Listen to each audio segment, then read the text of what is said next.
नमस्कार दोस्तों, बहुत बहुत स्वागत है आप सभी मित्रों का दिव्य सृजन स्पिरिचुअल के प्रातः 7 बजे कथाओं की श्रृंखला में। दोस्तों, आज की कथा का शीर्षक है प्रकृति पुरुष के विवेक से मोक्ष प्राप्ति का वर्णन। श्री भगवान कहते हैं, माता जी, जिस तरह जल में प्रतिबिंबित सूर्य के साथ जल की शीतलता, चंचलता आदि गुणों का संबंध नहीं होता, उसी तरह प्रकृति के कार्य शरीर में स्थित रहने पर भी आत्मा वास्तव में के सुख दुख आदि धर्मों से लिप्त नहीं होती, क्योंकि वह स्वभाव से निर्विकार, अकर्ता और निर्गुण है। किंतु जब वही प्राकृत गुणों से अपना संबंध स्थापित कर लेता है, तब अहंकार से मोहित होकर मैं करता हूँ ऐसा मानने लगता है। उस अभिमान के कारण वह देह के संसर्ग से किए हुए पुण्य पाप रूप कर्मों के दोष से अपनी स्वाधीनता और शांति खो बैठता है तथा उत्तम, मध्यम और नीच योनियों में उत्पन्न होकर संसार चक्र में घूमता रहता है। जिस तरह सपने में भय, शोक आदि कोई कारण न होने पर भी स्वप्न के पदार्थों में आस्था हो जाने के कारण दुख उठाना पड़ता है, उसी तरह भय, शोक, अहम, मम एवं जन्म मरण आदि रूप संसार की कोई सत्ता न होने पर भी अविद्यावश विषयों का चिंतन करते रहने से जीव का संसार चक्र कभी निवृत्त नहीं होता। इसलिए बुद्धिमान मनुष्य को उचित है कि असन मार्ग विषय चिंतन में फंसे हुए चित्त को तीव्र भक्ति योग और वैराग्य के द्वारा धीरे धीरे अपने वश में लावे।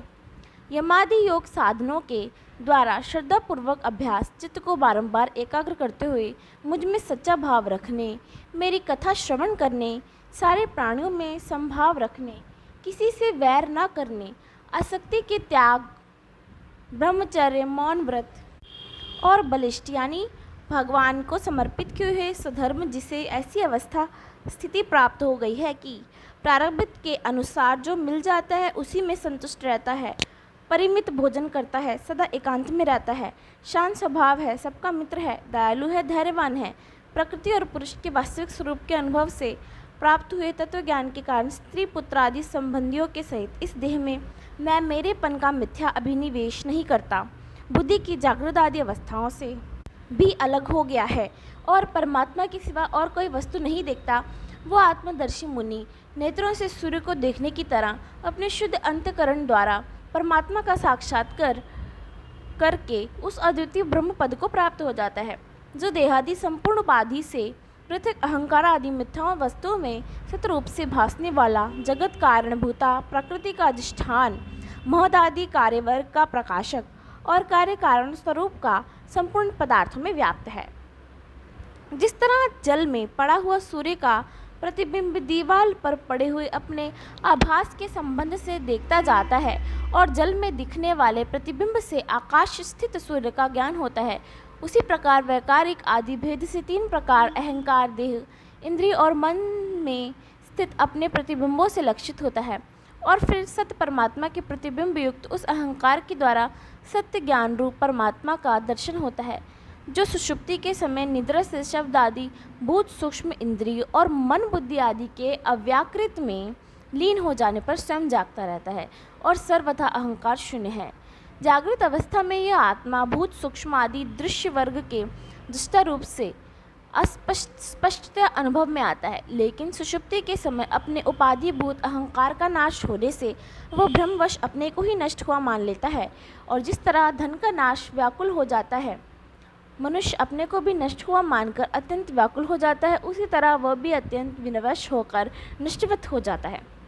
माता जी, इन सब बातों का मनन करके विवेकी पुरुष अपने आत्मा का अनुभव कर लेता है, जो अहंकार के सहित संपूर्ण तत्वों का अधिष्ठान और प्रकाशक है। देवहूति ने पूछा,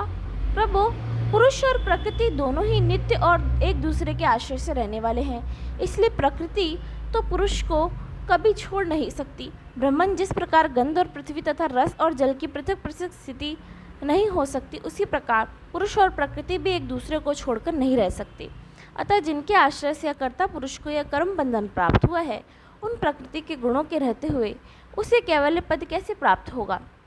यदि तत्वों का विचार करने से कभी यह संसार बंधन का तीव्र भय निवृत्त भी हो जाए, तो भी उसके निमित्त भूत प्राकृत गुणों का अभाव न होने से वह भय फिर वस्तुत हो सकता है। श्री भगवान ने कहा माता जी, जिस प्रकार अग्नि का उपस्थित स्थान अरणी अपने से ही उत्पन्न अग्नि से जलकर भस्म हो जाती है, उसी तरह निष्काम भाव से किए हुए स्वधर्म पालन द्वारा अंतःकरण शुद्ध होने से भी बहुत समय तक भगवत कथा का श्रवण द्वारा पुष्ट हुई मेरी तीव्र भक्ति से, तत्व साक्षात्कार कराने वाले ज्ञान से, प्रबल वैराग्य से, व्रत नियम आदि के सहित किए हुए ध्यान अभ्यास से और चित्त की प्रगाढ़ एकाग्रता से पुरुष की प्रकृति अविद्या दिन रात क्षीण होती हुई धीरे धीरे लीन हो जाती है। फिर नित्य प्रति दोष दिखने से भोग कर त्यागी हुई वह प्रकृति अपने स्वरूप में स्थित और स्वतंत्र बंधन मुक्त हुए उस पुरुष का कुछ भी नहीं बिगाड़ सकती। जैसे सोए हुए पुरुष को स्वप्न में कितने ही अनर्थों का अनुभव करना पड़ता है, किंतु जग पड़ने पर उसे उन स्वप्न के अनुभवों से किस प्रकार मोह नहीं होता, उसी प्रकार जिसे तत्वज्ञान हो गया है और जो निरंतर मुझ में ही मन लगाए रहता है, उस आत्माराम मुनि का प्रकृति कुछ भी नहीं बिगाड़ सकती। जब मनुष्य अनेकों जन्मों में बहुत समय तक इस प्रकार आत्मचिंतन में ही निमग्न रहता है, तब उससे ब्रह्मलोक पर्यंत सभी प्रकार के भोगों से वैराग्य हो जाता है। मेरा वह धैर्यवान भक्त मेरी ही महती कृपा से तत्व ज्ञान प्राप्त करके आत्म अनुभव के द्वारा सारे संशयों से मुक्त हो जाता है और फिर लिंग देह का नाश होने पर एकमात्र मेरे ही आश्रित अपने स्वरूपभूत कैवल्य संज्ञक मंगलमय पद को सहज में ही प्राप्त कर लेता है, जहाँ पहुँचने पर योगी फिर लौट कर नहीं आता। माता जी, यदि योगी का चित्त योग साधना से बढ़ी हुई मायामयी अणिमा आदि सिद्धियों में, जिनके प्राप्ति का योग के सिवा दूसरा कोई साधन नहीं है, नहीं फंसता, तो उसे मेरा वह अविनाशी परम पद प्राप्त होता है, जहाँ मृत्यु की कुछ भी दाल नहीं गलती।